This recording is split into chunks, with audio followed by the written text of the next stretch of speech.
Je n'aurais jamais dû répondre à cette annonce. 500 € pour passer une nuit dans une chambre d'hôtel abandonnée? Franchement, ça sentait le piège. Mais j'étais fauché. Et puis, je me disais que ce serait juste une nuit bizarre de plus. Rien de plus. L'hôtel Saint-Maur, un bâtiment délabré, perdu dans les bois. Pas de réception, pas de personnel, juste une enveloppe accrochée à la porte d'entrée, avec mon nom dessus, une clé rouillée et le numéro 313. Je suis monté. 3e étage. Dernière porte du couloir. La serrure a tourné avec un bruit sec. Et là, dès que j'ai ouvert la porte, j'ai su que j'avais fait une connerie. Tout semblait figé dans le temps. Le lit était défait. Un miroir fendu couvrait le mur en face et une horloge murale bloquée à 3h13.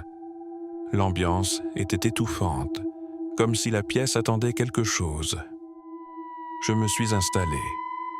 J'ai sorti mon téléphone, pas de réseau. La caméra dans le coin filmait déjà. Je me suis dit, « Ok, passons la nuit et encaissons l'argent. » Mais dès 1h du matin, des choses ont commencé à changer.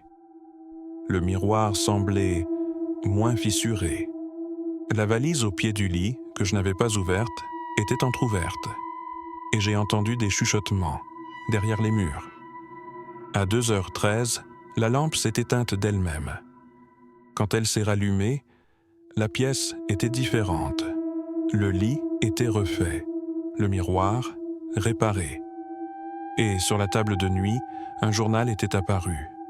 Je l'ai ouvert. Les premières pages racontaient exactement ce que j'étais en train de vivre. Les mêmes sons, les mêmes changements. À la dernière page, une phrase griffonnée à la hâte. « Si tu lis ceci, il est déjà trop tard. » J'ai paniqué. J'ai voulu partir. J'ai attrapé la poignée.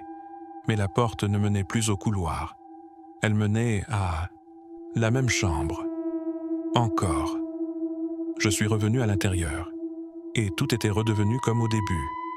Le miroir fissuré, le lit défait, l'horloge à 3h13. J'ai entendu une voix. La mienne.